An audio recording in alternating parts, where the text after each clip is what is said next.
Behind every bit of mom wisdom is a story of a real mom and real kids just trying to love each other well. Whether you're cozied up on the couch with a mug of coffee or out for a walk, you're welcome to join us as we share stories and laugh, learn, and grow together. It's the iMom Podcast.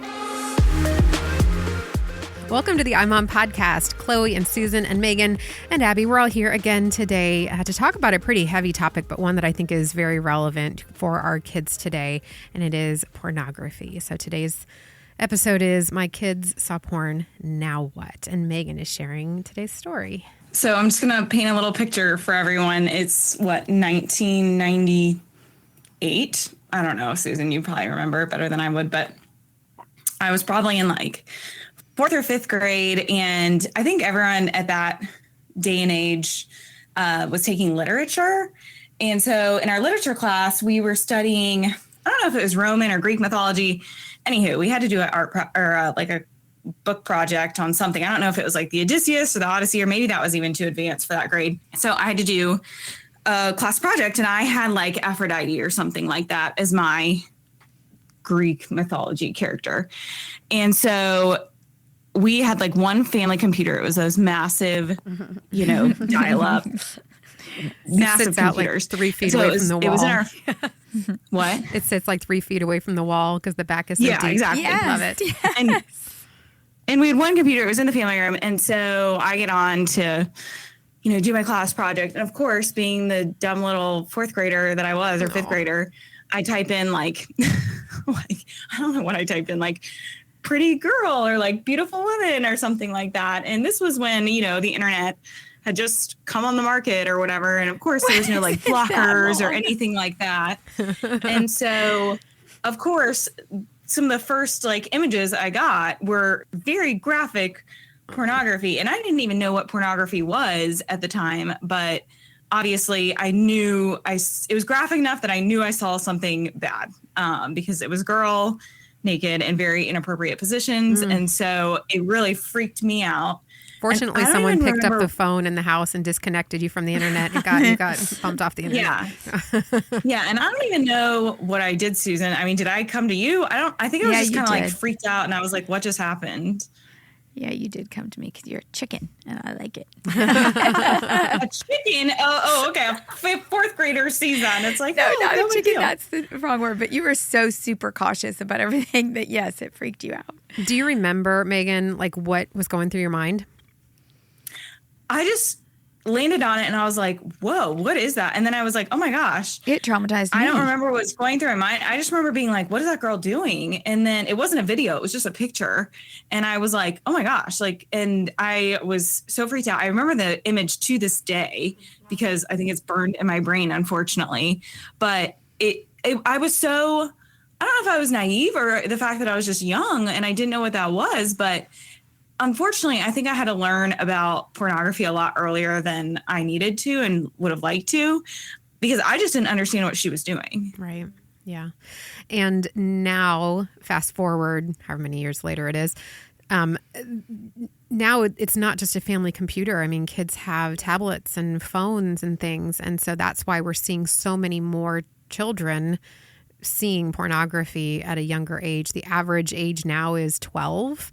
But that's not, I mean, there are kids that are way younger that are not just stumbling upon it, but like also seeking it out because they have stumbled upon it and have not done what you did, Megan, which was, confess and say, well, not confess, you didn't do anything wrong, but go to your mom and say, hey, this just happened. Susan, do you remember what you responded with? It was bad. Like, I was horrified. Yeah. I was like, oh my gosh. Immediately trying to figure out what, how do you filter this stuff? What do you do? Because like she said, it was pretty early on in internet life, but it's burned in my brain. Yeah. And I'm an adult. Yeah. Yeah. Well, we had a similar occasion in my family with my older son. So as far as like the average being 12, my son's 11. And it has just like broken my heart that basically, Megan, what your experience was the same for my son. And he had the same response, which was shut it down and tell an adult. And I have tried to turn it into like a really positive experience for him. Not that sounds weird. That came out wrong. But I mean, like, praise him for listening to his conscience, telling an adult, I'm thanking God that there was an adult there to speak to him and to, be a voice to him in that really scary moment. Yeah, I have a good friend who's a therapist, and she explained this to me because we had many our kids were the same age, so we had many conversations about this. And she said, we naturally have this thing called icky borders, where we kind of, even though we don't know if something's wrong for sure, we sense that it is. Mm-hmm. And she said, and of course, some people's icky borders are ickier than others, and she said typically girls have a little bit stronger icky borders than boys, they even, just think about them in life. They don't mind getting dirty as much, whatever. But she said the problem is that what happened to Megan and actually myself in seeing this, she said, when you see something that crosses your icky borders like that, it's like bookmarked in your brain. Yeah. And she said what happens then, and she said she had counseled children that this happened to because their parents like caught them looking at these things and they had innocently happened upon it. But it can bookmark in their brain and it tickles a little fancy. Like you kind of know that it's something. And if the child then has unsupervised access, they go back to it because they think about it. And she said that's the problem. That's the thing I think that scares me is having a child who doesn't have either the courage to come to me or maybe even like just doesn't want to come to me and talk to me. Like, how do you have that open dialogue with your child of, hey, if there's ever something you see that you feel weird about, even if it's not an icky feeling, even if it's like a curious, weird feeling, I still want them to come talk to me because, I mean, gosh, I have a lot of friends who've been through some pretty horrible stuff with sexual assault, and a lot of it started with exposure to pornography at a young age. And, they saw things they shouldn't have seen at a really young age, and they kept that a secret for a very long time. And, fortunately, praise God, they've,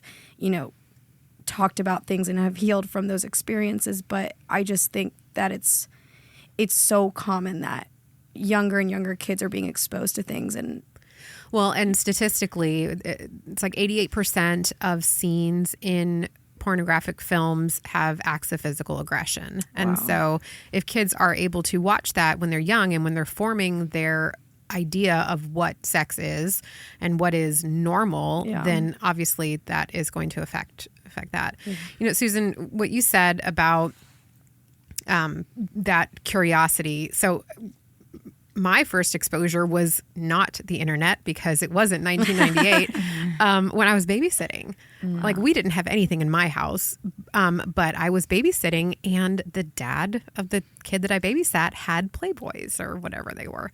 And I remember, and the videos, like you had the magazines and the videos, and I was like, what is this? Yeah. And so it wasn't in my house, but I knew when I went back and babysat at that place, there was that thing there that was really interesting. And I think I knew what it was. I think I was probably 14. So I think I knew what Playboy was. Not even by seeing it, just hearing about it.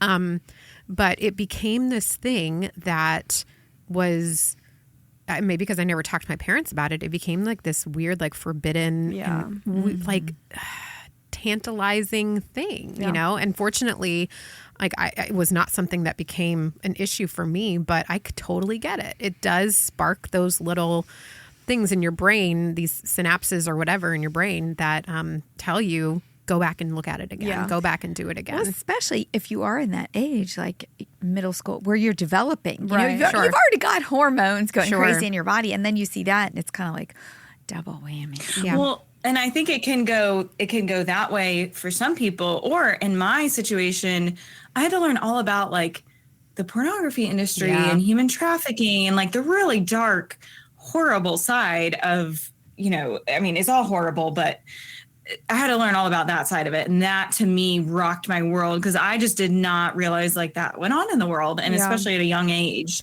to have to learn that that was happening to girls my age really freaked me out. Well, and I think that brings up a good point, Megan, like as far as talking to your kids about this. So if you do know that your child saw pornography, or if they are courageous enough to come to you and tell you, what is the right response? Because I don't know if every kid needs to hear that there is human trafficking going on or whatever. But for the conversation I had with my son, it kind of led to that. It was like, well, why would a company put a tag on this kind of website that said something about children? Like, because that's how he ended up finding it, was that this website that he went to, which was safe, had an unsafe link on it. And I had to explain to him how this industry wants to find children and wants to expose these pictures to kids at a young age. And he was like, well, why? And so I had to kind of explain the business and the money-making side. Like, it just, the conversation naturally led into that. And he's inquisitive enough that he just wanted to know all that. But I think that was me. That was me. Is I just was like, well, why would anyone want to do this? And it just led to, learning all about that, which is the bottom line, the Bible wants us and God wants us to dwell on whatever is good and right and pure. And the great thing is children are born into this innocent world where we keep them in that way. We don't expose them to that stuff. The problem is we now have this technology where they are getting exposed. And so, to a child, I would say, there's good and evil. And, there are people out there who want you to see what's evil. Because the Bible also says the eye is the lamp of the body. If your eyes are healthy, your whole body it will be full of light. If it's not, you're filling your body with darkness. And that's what this is. It is darkness. It is wrong. It is taking advantage of other humans and children. And it's trying to trap you into a lifestyle that will then keep you addicted to it. Right. Yeah. And that's another thing that I said, because I didn't want him to associate what he saw with something that's bad.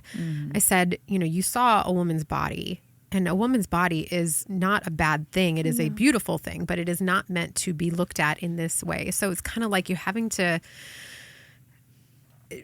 undo some damage that has maybe been done. It's a hard concept for a child because, of course, they don't know about physical intimacy and marriage and all those things. They can't even fathom it, and yet they're being exposed to somebody trying to distort it. And that is the point. It's a distortion of what God created. And they're getting that beautiful distorted look before they're getting the right look. And it really is heartbreaking. I cried about it, and I was glad I had some time to pray and to think about it before I talked to him, just the way that the whole thing played out, because I really did need some time to just carefully think about my words. So I think that that's like one bit of advice, is to think carefully before you speak to your child. Don't wait too long, but really be mindful about the conversation that you have.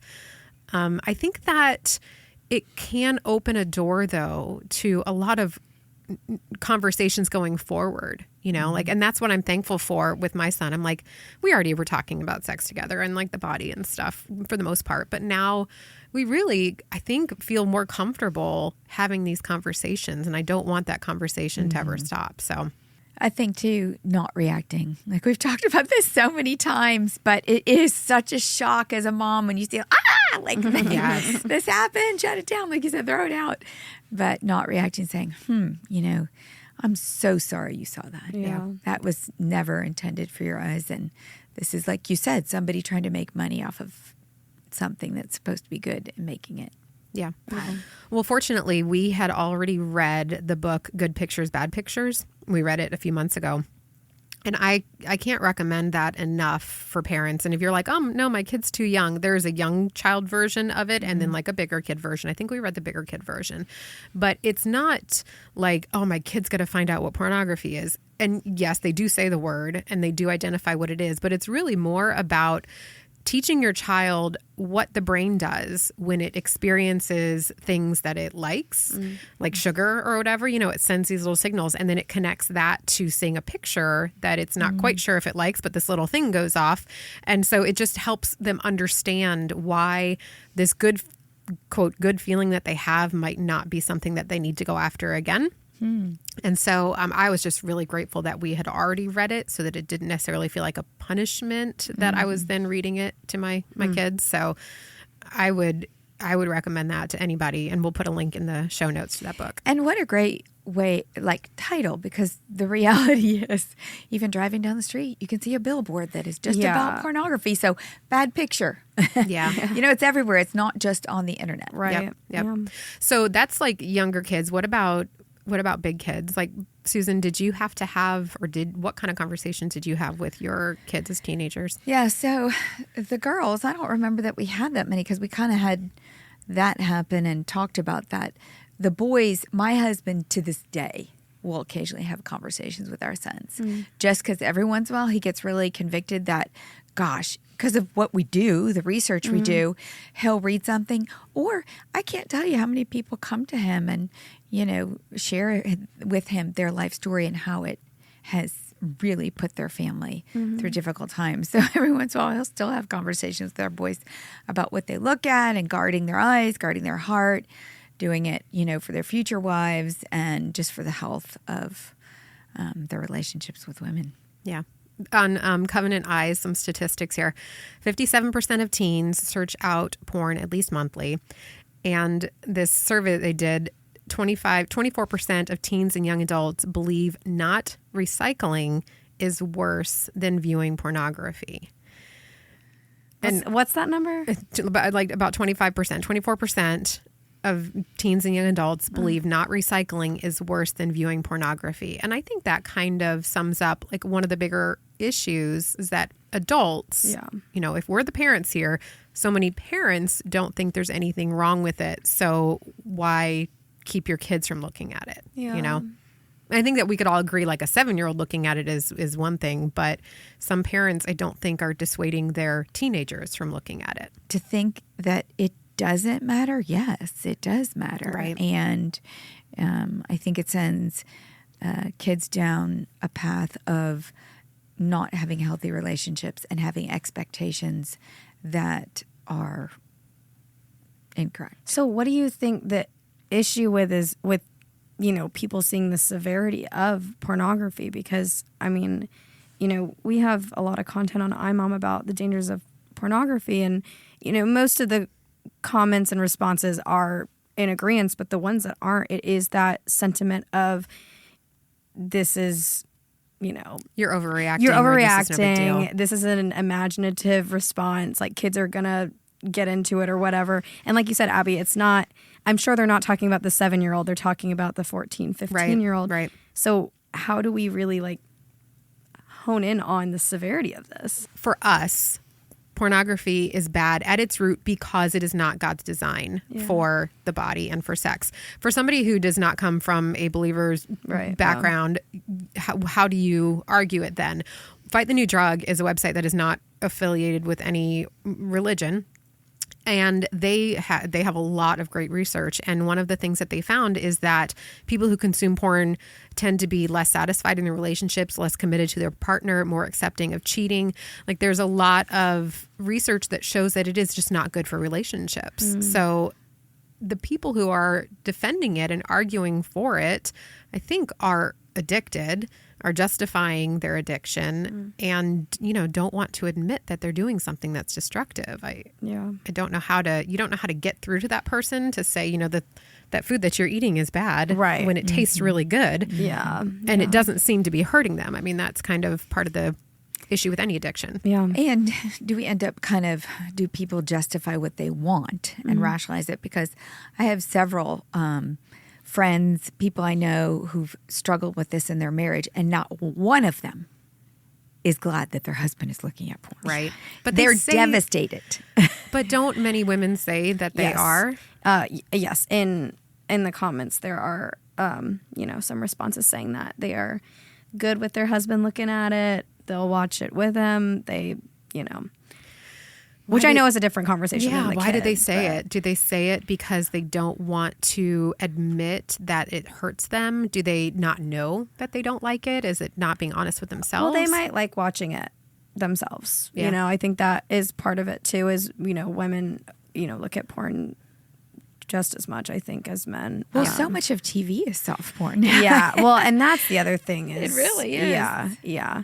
We do, and we have an article on that on iMom about our kids being desensitized to it. You know, and I think somebody could be listening to this and go, "Oh, you're being too sensitive" or whatever. But I don't know. I mean, cartoons that have like a ton of cleavage on these women pop. It's just like what. Yeah. Our kids' brains, when you have, Megan, I don't know if you can relate to this, but when you see a child grow between 2 and 6 years old, they are just absorbing everything. The way that they learn so quickly, it shocks me to this day. My kids will recite the lyrics of a song that they've heard like twice. And I'm like, my memory does not retain like that anymore. I'm done. I think my brain is done retaining like that. And it's just, it's whatever. If something goes in, something else has to come out for me now. But they are just growing at this age so much. Yeah. Sponges. And James will remember stuff from like a week ago that I said, and I'm like, I don't remember that. Right. But I kind of do. And like, especially stuff in movies and things like that. So if he sees something, it's interesting because he kind of knows it's bad and that like he shouldn't see it, even if it's as simple as like saying the word stupid or I don't know. And he'll look at me to see if I'm like going to react, or if a kid's being mean to another kid in a movie or something like that. Like he'll look over at me because he knows. So it's so interesting that even at 3, his mind knows that it's not good what he's seeing. Yeah. So when it comes to teens also, I think that what's important is if you have that open dialogue about sex in relationships and in marriage, most teens, or 53% of boys, 39% of girls, believe that pornography is a realistic depiction of sex. And then also 88%, that statistic I said a moment ago, 88% contain acts of physical aggression. So it's like having that conversation with your kids, like, is this what you think it's supposed to look like to be in a healthy relationship with people? And if it's not, then what are you allowing yourself to absorb here? Yeah. It's really scary. So what do we do about it? We talk about marriage and the purpose of marriage. Yeah. And that's where physical intimacy is supposed to happen. And that's where it happens in a way that is respectful and beautiful and, life investment and safe versus, pornography that they're watching is actually one human taking advantage of another human for money. Right. It's and about that's just not what God wants. Yeah. It's about using the body and misusing the body. Yes. I think, Susan, I don't know if it was you that mentioned this a long time ago, like in a conversation with me, but we were talking about how to protect your children from this. And one of the rules that I have set now in my home is no technology in the bathroom. So we don't let the kids take tablets in the bathroom. There's no phones in the bathroom. You cannot take a picture of anybody in the bathroom, like even if it's a silly like joke, because that sets that stage of like, you don't put someone's body in a photograph. You don't, you don't take a picture of somebody and use somebody's body in a photograph for any reason. Obviously, the picture of the kiddos in the tub is different, but it sets that precedent and it sets that message from the very beginning that your body is private and that looking at it in a photo is not something that you need to do, or looking at someone else's body in a photo. That's a really good rule. Yeah. And then, of course, I think putting filters on everything. You just can't. You can't expect that your child is necessarily going to come to you if it happens to them. Some kids are shy. They don't know if they're going to get in trouble. Right. So it's so funny because before technology, you would never let your child go in a double X rated, triple X, store. But now that's basically we're saying is okay. Yeah. So we have to realize as a culture, we have slipped in what we think is healthy for children. Yeah. And name it, claim it, and stop it. Yeah. And even I put blocks on my own phone because I don't want to see that. Yeah. It's like I literally have blockers on my own phone because I'm scared that that's going to happen to me again. That I'm going to Google something and see something I don't want to see. Yeah. Or Megan and Aphrodite. You'll never look at Greek mythology I'm the same. telling you, I will. And it was, like I said, I didn't even Google anything bad. Like for that to be the first thing to come up was Well, and that's the terrible. really scary thing also is that these companies purposely look for things that kids are searching for and find like one misspelling to Yes. lure them in and stuff. Yes. So you just can't be careful enough. And we have to remember it's probably not going to be on our kids' phones or on our Wi-Fi that kids are going to get this, because it's, you know, it's everywhere they go. Right. Yeah. Well, and that's true that I think that if you're very practically speaking, if your child is invited to a sleepover or something and you don't feel comfortable talking to that family about like, hey, what's their access to the internet while they're there, or you don't know the family well enough, I think that that's slumber parties and stuff are like really one of the gateways to. That's a really good point. And just start talking to your kids about now, hey, it's your job to protect your eyes. You're going to go to slumber parties where there's tons of kids with phones. You got to walk away. Yeah. You just got to turn around and go do something else. You're going to be tempted, but don't take part with the other kids of laughing at someone being physically abused on screen. Right. Wow, Don't be afraid to say, don't show me that. I don't want to Yeah, look at that. walk away. Yeah. All right. What has your experience been with protecting your kids from pornography? We have a lot of really good resources about this topic on iMom. So go to imom.com. You can subscribe to the iMom Minute to get great articles every single day. And thanks for listening. Thanks for listening to the iMom podcast. iMom is the motherhood program of the nonprofit organization Family First. Along with our fatherhood program, All Pro Dad, we exist to help you love your family well. Subscribe to our daily email, the iMom Minute, by going to imom.com/subscribe and get tons of great ideas, insight, and inspiration. The iMom podcast is hosted by me, Abby Watts, along with Susan Merrill, Megan Tigner, and Chloe Blumenthal.